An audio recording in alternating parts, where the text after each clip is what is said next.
So guys, जैसे कि आप देख सकते हैं मैं अपनी लैपटॉप स्क्रीन पर आ चुका हूँ और मैंने स्क्रैच खोल लिया है। अगर आपको भी स्क्रैच खोलना है तो उसका लिंक डिस्क्रिप्शन में है।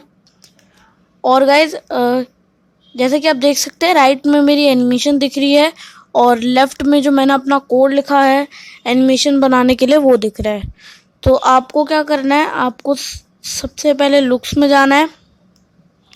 लुक्स में जाने के बाद आपको ये सेव वाला जो ब्लॉक दिख रहा है इसको आपको ड्रैग एंड ड्रॉप करना है व्हेन ग्रीन फ्लैग क्लिक के एकदम नीचे। तो आप हेलो पे दबा के आप को कुछ भी इससे बुलवा सकते हैं। तो मैं अभी फ़िलहाल हेलो करता हूँ। तो अब हमारी एनिमेशन में टेक्स्ट ऐड हो चुका है और मैं अभी इसे रन करके देख लेता हूँ कि एनिमेशन में टेक्स्ट ऐड हुआ है कि नहीं।